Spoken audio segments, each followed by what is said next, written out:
السلام عليكم. حنا اليوم في سوق الجمعة.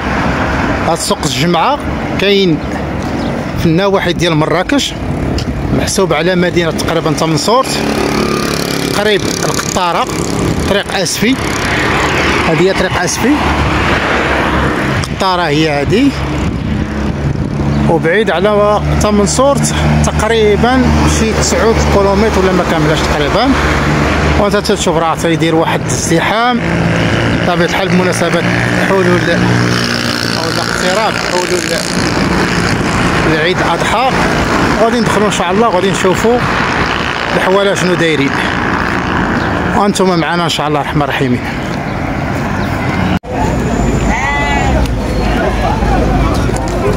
وهنا دخلنا دابا للسوق، وجيت عند هذا الاخ، هذا عنده شي حواله كي تنقولوا مبرعين، حواله زينين.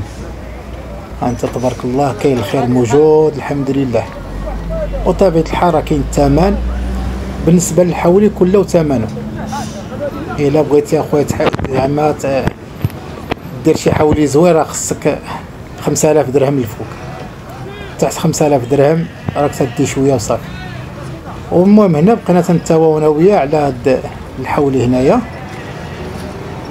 وحنا تنهضروا. قلت ليه فين كاين الماركت ديالكم، يعني فين منين جاي الحولي. لقيناه جاي من واحد البلاصه هنايا حدا الشماعيه تيقول لها راس العين، وهنا تنهضر معاه بالنسبه للثمن. وطبيعة الحال الحواله مبرعين صراحه الله، الحواله من داك الشرف. وخديت من عنده التليفون، قلت له واش عندك شي فيرما ولا هذا تدير هذا الشيء؟ قال لك عندنا الكوري. وطبعا بيطيح لنا داني سؤال ثاني ولا سؤال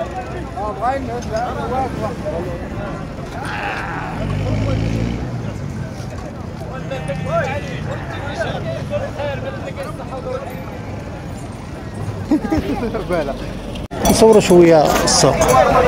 هذا هو سوق الخميس من الداخل، سوق الجمعه عفوا، سوق الجمعه من الداخل. وهذا وهذا تبارك الله الحواله. هذا العام الاسمنه راه كاين الاسمنه، ولدي معايا ها هو.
كان هذا الحولي هذا البرقي، اذا سولت مولاه قال لك داير 83,000 ريال و600 جمله.